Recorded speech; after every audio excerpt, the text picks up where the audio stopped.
This week is the conclusion of our current series, Messy, a 6-week walk through the 6 core issues of the early church that we are still dealing with today. And frankly, they were a mess. And if you missed any of the installments, we hope you'll go back and catch up. This week, though, we are focusing on the evidence of the resurrection of Jesus, an event that happened over 2,000 years ago that holds such significance for our lives today.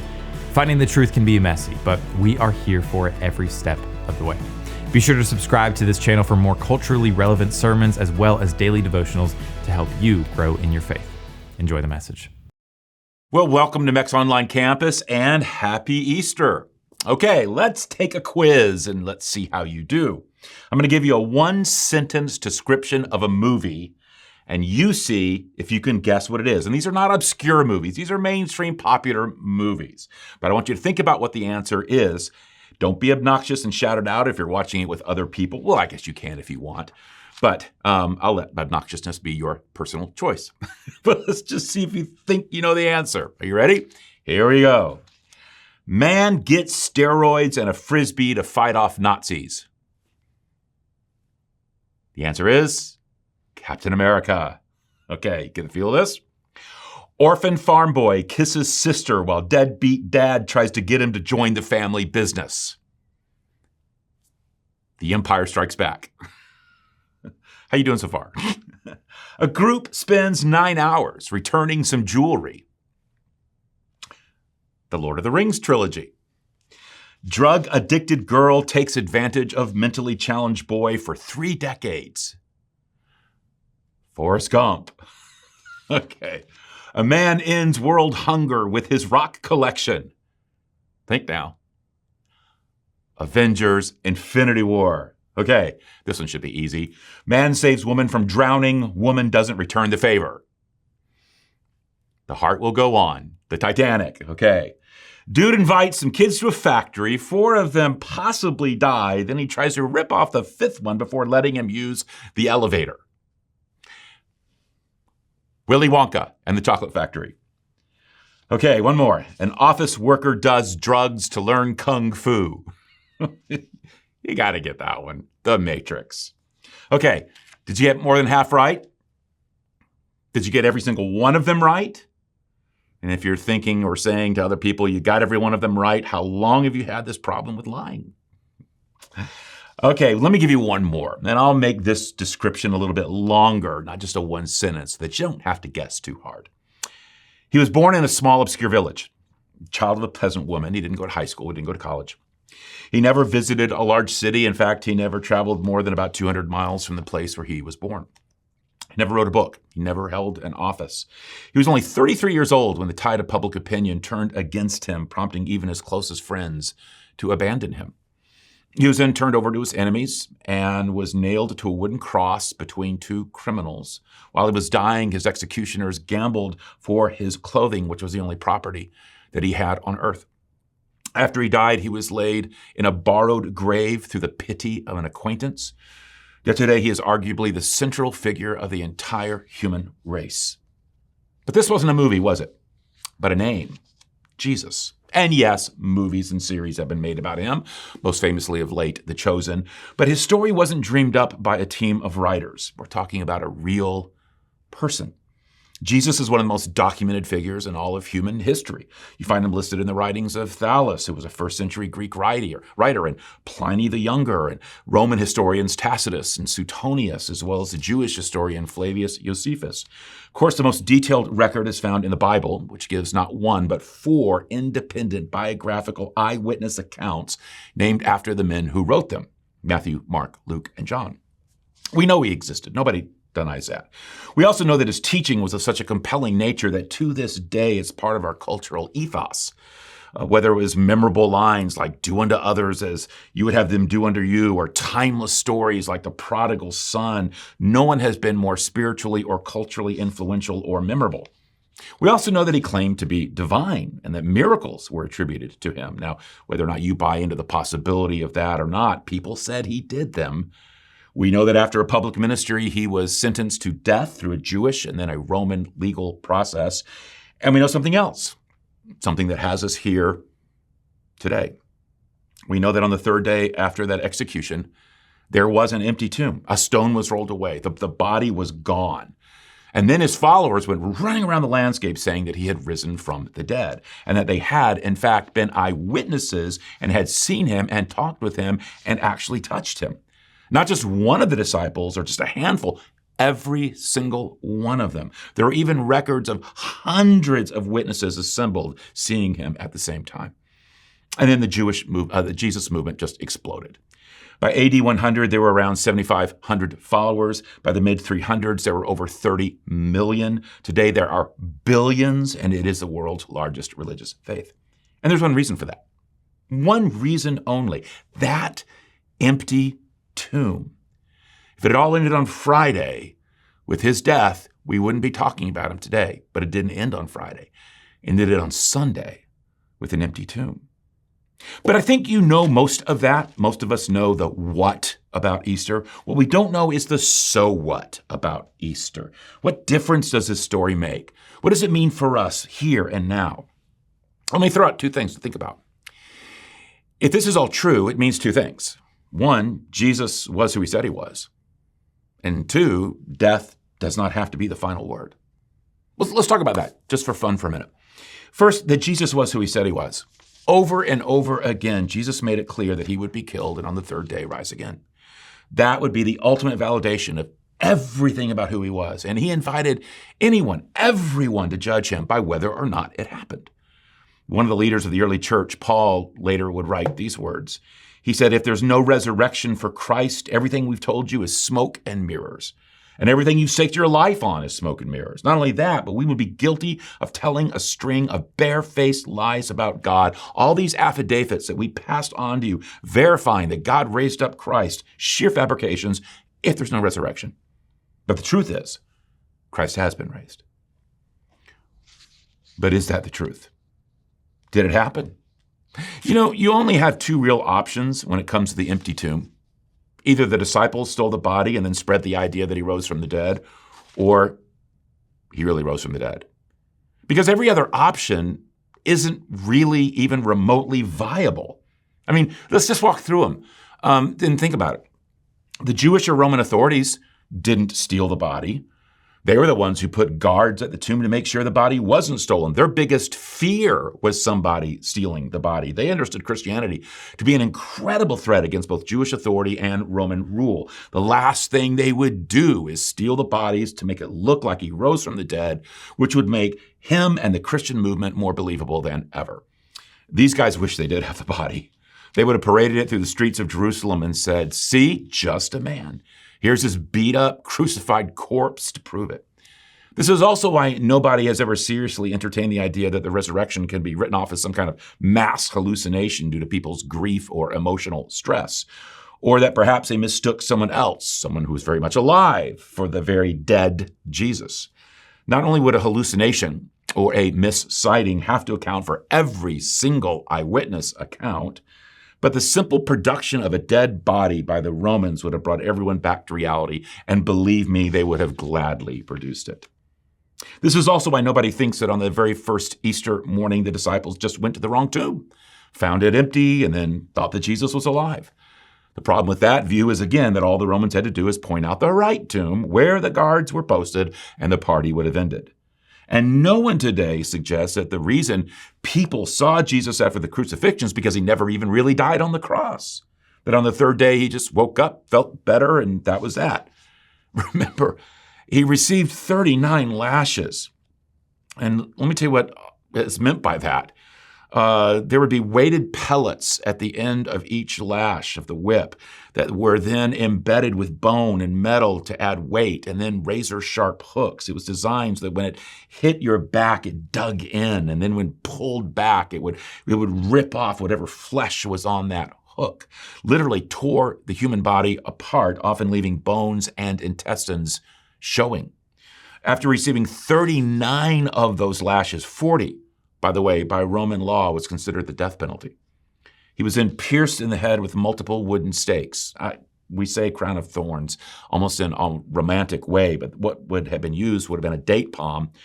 Thorns were actually several inches in length, and it wasn't placed on his head as much as it was impaled, nailed on his head, like a series of 3 or 4 inch nails being driven into your skull, beaten with the equivalent of a baseball bat to drive the wood as deep into his head as possible. That alone could have killed someone.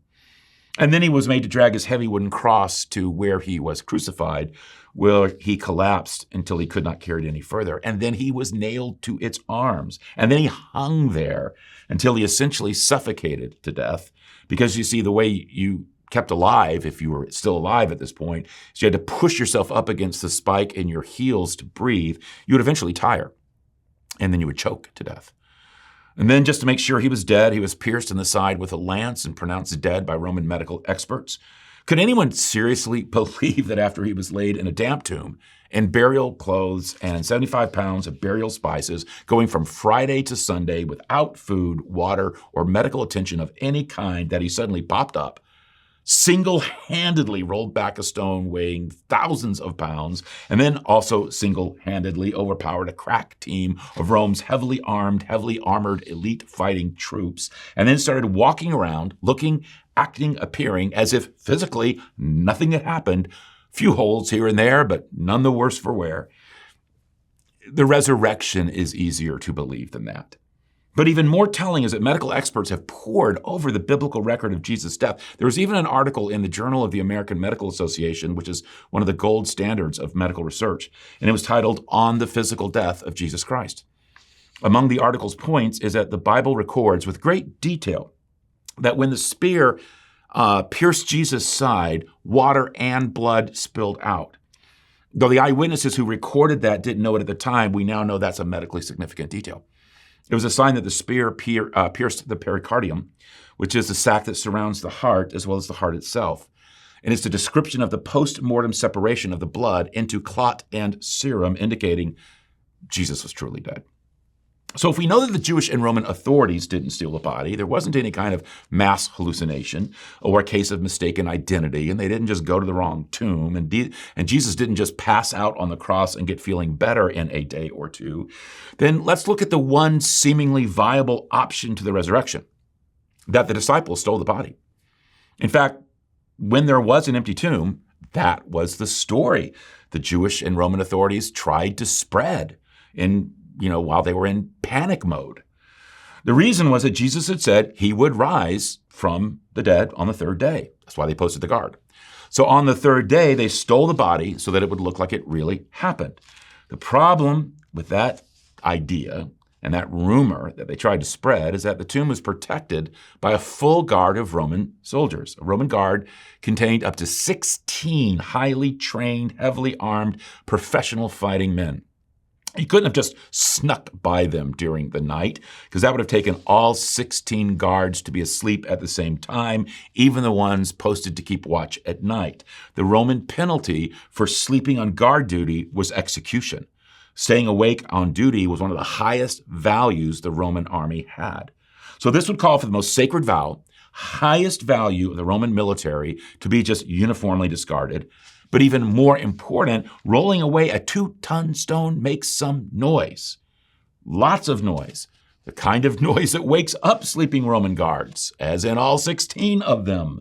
But even that's not the biggest reason why this is hard to believe. Let's just say they pulled it off. Let's say they did sneak by, somehow rolled that stone away without waking a soul, and somehow stole the body out from underneath the noses of the guards. According to all 4 independent biographical accounts of Jesus' life and teaching in the Bible, the first witnesses to the resurrection were said to be women. This would never have been invented by even the most least sophisticated conspirators who wanted to authenticate a failed religious leader, because Jewish courts did not even accept the testimony of female witnesses. They were so low in the social order of the misogynistic society of that day that you could have had 50 women said they witnessed a crime, and it would never be entertained in any court of law. So if you're going to steal the body and lie about a resurrection, In the first century male-dominated Jewish culture of the day, you wouldn't say, hey, why don't we make the first eyewitnesses women? Not going to happen. Well, here's the second, even bigger problem. 11 of the 12 disciples, who hypothetically stole the body and then lied about it, died martyr deaths, meaning they purposefully died for their story. They were killed for claiming to be eyewitnesses to the risen Jesus. I say 11 of the 12 because of John. They tried to kill him, but they were unsuccessful, so he ended up being exiled to the island of Patmos until he died. But think about it. Each of the disciples was faced with a decisive moment. Deny what you say about Jesus and his resurrection and live, or cling to your pathetic story and die the most cruel, painful, vicious death we can bring to bear. Your call. Every single disciple faced this test of torture and martyrdom for the sake of the truth of the resurrection of Jesus and themselves as personal eyewitnesses to that resurrection, and stood their ground. And it cost them everything. Tradition has it that James was beheaded. Matthew was slain with a combination battle axe and spear. Philip was whipped, thrown into prison, and then crucified. Mark died after being dragged to the streets of Alexandria. Peter, crucified in Rome. James, thrown from the top of the pinnacle of the temple in Jerusalem and was then beaten to death with a fuller's club. Bartholomew, beaten and then crucified. Andrew, bound to a cross from which he preached to his persecutors until his death. Thomas was run through with a body with a lance.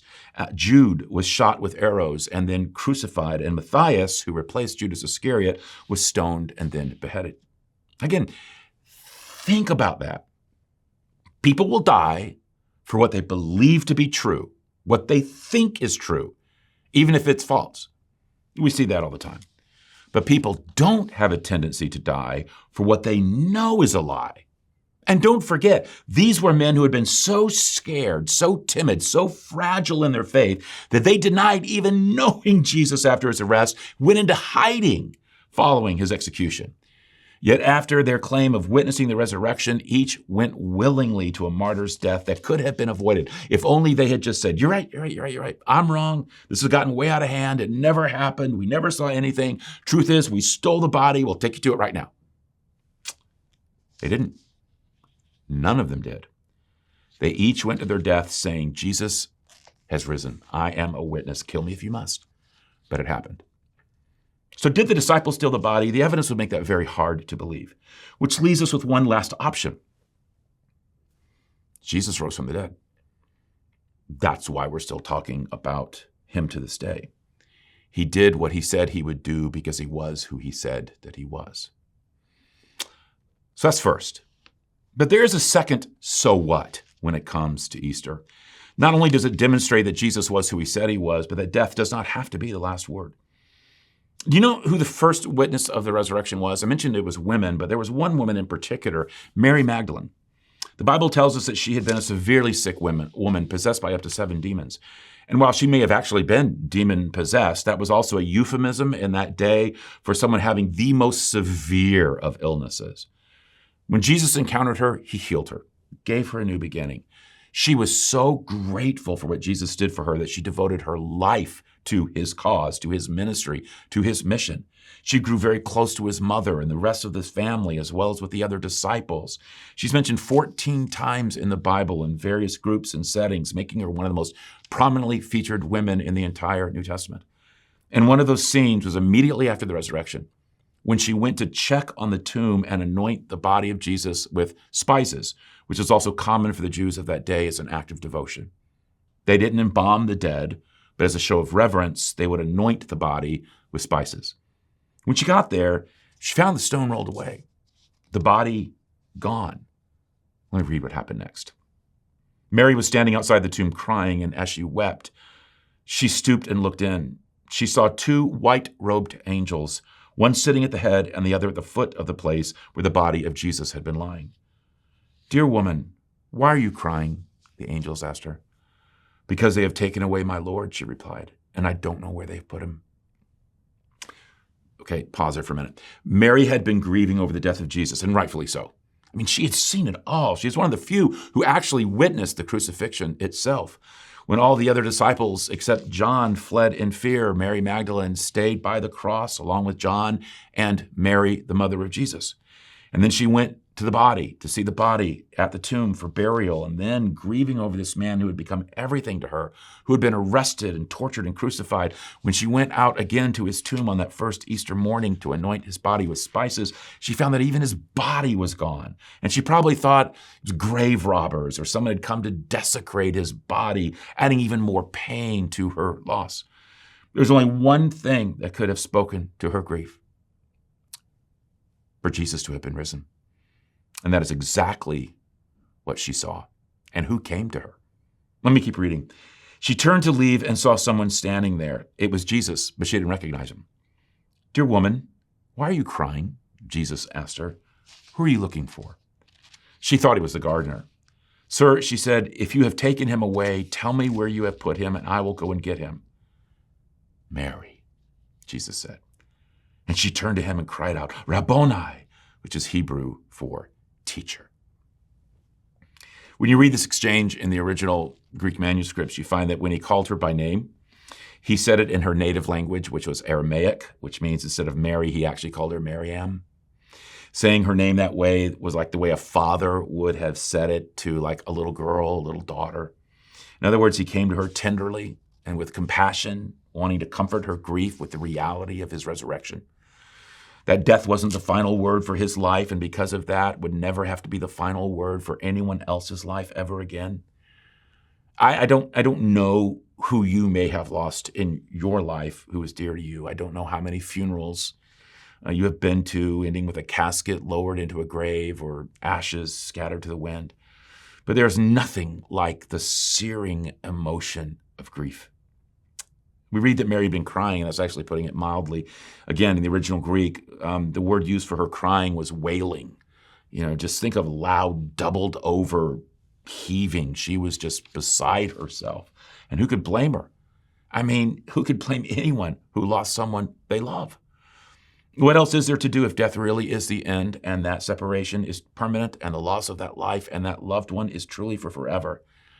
I mean, it's when you're experiencing grief like that the resurrection matters, because it's not the end. Death, the separation, does not have to be permanent. And the loss of that mother, father, husband, wife, sister, brother, son, daughter, friend doesn't have to be the last word, because there is a resurrection. Those in Christ will share in that resurrection. Which is why at every funeral I have ever been a part of, every grieving family I have ever stood with as a pastor, I have read certain words from the Bible that remind everyone there of that reality. Let me read them to you. Regarding the question, friends, that has come up about what happens to those already dead and buried, we don't want you to be in the dark any longer. First off, you must not carry on over them like people who have nothing to look forward to, as if the grave were the last word. Since Jesus died and broke loose from the grave, God will most certainly bring back to life those who died in Jesus.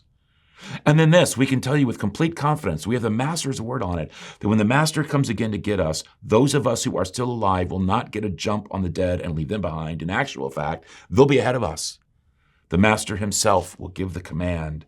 Archangel thunder, God's trumpet blast will come down from heaven, and the dead in Christ will rise. They'll go first. Then the rest of us who are still alive at the time will be caught up with them into the clouds to meet the Master. Oh, we'll be walking on air. And then there will be one huge family reunion with the Master. So reassure one another with these words. But is that the truth? Is that really what can await us after we're dead? You may think, well, there's no real way of knowing. Well, if Jesus was who he said he was, and did what he said he did, I think we can know. But there's more. Let's say you don't buy that. What else is there to even think about in terms of authenticating this? Did you know that there are over 900 scholarly studies of near-death experiences over the last 40 years published in scientific and medical journals? That's a lot of research. A near-death experience is where someone has experienced clinical death and then after just a few moments has been resuscitated. During those few seconds or minutes, they experienced unbelievable things. According to Dr. Raymond Moody, who has written several books on the subject, there are a number of common denominators present among those who have had a near-death experience, or what's called an NDE. For example, they say that the experience, the sensation of being lifted out of their body, being able to look back down on themselves and see and hear everything that is going on. They then say that they move toward a dark tunnel, and at the end of that tunnel is a bright light. It is common for them to meet others, such as angels or deceased relatives and friends. For some, it's a very positive experience with feelings of peace and tranquility. They don't want to go back. For others, it's different. Dr. Maurice Rawlings, who has been involved in many resuscitations through his practice, tells of a man who went into a cardiac arrest while he was on a treadmill machine being treated for a heart problem. Rawlings immediately began external heart massage while a nurse was administering mouth-to-mouth resuscitation. Another team began to bring in a breath mask and pacemaker equipment. The patient would occasionally gain consciousness and then lose it whenever Rawlings would interrupt the compression of his chest in order to perform other procedures to save the man's life. Each time the man revived, he would just scream out that he was in hell. He would say, "I am in hell," and he would just plead with Rawlings not to let him slip back into death, continually crying out, "Don't stop, don't stop." Rawlings continued CPR, and the man became increasingly alarmed and terrified, not at the CPR, which granted is a violent and is a painful procedure, but at what he was experiencing on the other side of death.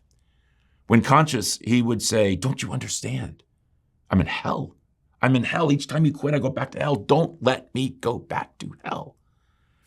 Rawlings wrote that after 3 or 4 episodes of complete unconsciousness and clinical death from cessation of both heartbeat and breathing, the man cried out, "How do I stay out of hell?" Rawlings told the man what little he remembered from Sunday school, which wasn't much, and the man asked him to pray for him. Rawlings, who was not a committed Christian at the time, did. Fortunately, the man's condition stabilized after his experience. He gave his life to Christ. So did Dr. Rawlings. So not to put too fine a point on it, what in hell happened? Well, there tend to be 3 explanations for NDEs. The first is psychological, meaning that the NDE is generated by the mind, which has been affected by expectations. In other words, they didn't really see or experience anything, just what they psychologically expected to experience. The problem with that is that there is no close association between NDEs and religious people. It crosses all kinds of spiritual backgrounds. In other words, even people with vastly different expectations of what happens after we die, they're all having the same kind of experience, and they're distinctly Christian in nature, at least in terms of what the Bible would have to say about the afterlife. For example, 2 researchers studied 1,000 people who had had a near-death experience. 500 were Americans, 500 were from the country of India. They wanted to see how their cultural conditioning affected their experience. It didn't. Hindu ideas of the afterlife were never portrayed in the visions of the Indian patients. There was no reincarnation, no description of anything like Krishna, who has blue skin, or Shiva, who has 3 eyes. Nothing. So that one doesn't quite fit the bill, does it? That it's all psychological. A second explanation is neurological, that NDEs are the result of clinical and or electrical activity of the brain. But again, that wouldn't explain why all these experiences are so similar. And in one study of 1,400 near-death experiences, cardiologist Fred Schoonmaker found that 55 patients had their out-of-body experience during a time when they had no brain waves. And neither a psychological nor a neurological explanation explains something else, something more than a little on the freaky side, which is that a lot of the cases of near-death experiences have factual corroboration, meaning we have corroboration between what they said they saw and heard while clinically dead and what we know was said and done while they were clinically dead. For example, people have seen and heard things during their out-of-body experience that they could not have been able to see or hear if the experience was not legitimate.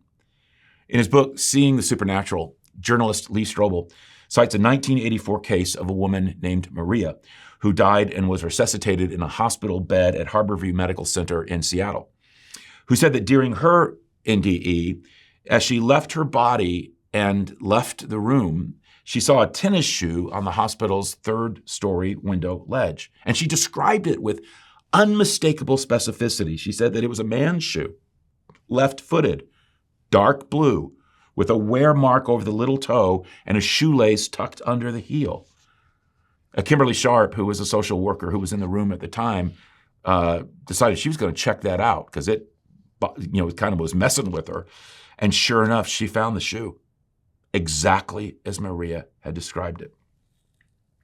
According to the Handbook of Near-Death Experiences, which covers 30 years of investigations, of the patients who made verifiable observations, 92% were completely accurate, 6% were almost totally accurate. That is a 98% track record. You want something that'll really mess with you? There was a research study by the William James Center for Consciousness Studies that found that blind people were able to see during their near-death experience. In other words, they were legally blind, but during their out-of-body NDE, they were suddenly able to see, and what they said they saw during that time was verified, as in what the doctors did, what happened in the room, and more. Which brings us to the final explanation. If it's not psychological, if it's not neurological, maybe this is spiritual. Meaning that with an NDE, you have people relaying something that actually happened as part of the afterlife. They're actually relaying things they have seen and heard and experienced. In other words, it's all real. Or as journalist Lee Strobel concluded, after our brain stops working, after our heart stops beating, after the doctors declare us dead, we still live on. And we face an eternity. So let's circle back to where we started. Easter is the day Christians celebrate the resurrection of Jesus. For us, it's a day that matters because it reminds us of two things: that Jesus was who he said he was, and death does not have to be the final word. But it also brings a challenge, doesn't it? To rethink how we've been going through our one and only life. Because a lot of us haven't been going through it as if Jesus was who he said he was, much less going through it as death coming our way inevitably, and that it won't be the end of everything, but it'll be the beginning of everything. Think of it this way. Imagine a tight, taut line that just stretches clear across the room that you're in right now. Just clear across. Tight, taut, like wire type going through the line. But it doesn't just stretch across the room, but out through the walls, and maybe out through the house that you're in or the building that you're in, and out into the yard and the surrounding area. It just keeps going in either direction. And let's just say that stretches out as far as you can see. If you were to exit where you are right now and go outside, you'd see this tight line going in either direction, just as far as you could see in both directions, distant over the horizon. And if you could hop on a plane and follow it, either way, you see it still stretching out in front of you, no matter how far you went, as far as you could see. And not just wrapping itself around this planet, but extending out in a straight line through space, reaching even beyond our atmosphere, beyond our solar system, beyond our universe. This line is never ending. Got the picture? That's eternity. Now, let's say I take a pen. I take out my pen, and on this line, I just make a scratch. Just a little scratch. That's your life in the scope of eternity. Now, anyone with any sense would live their life in light of the line, but we don't. We make that little scratch everything. We lead scratch lives with scratch attitudes and scratch goals and scratch priorities. And when it comes to life after death, that eternity awaiting us, we make scratch decisions about it in terms of what our eternity will be like. Don't do that. Because Jesus was who he said he was. Death is not the final word. Well, let me pray to that end, can I? Father, thank you that we can not simply remember but celebrate the resurrection of Jesus as something real, something tangible, something that reverberates through time even into our lives today. And, well, it should. And it's in the name of that risen Jesus that we pray. Amen.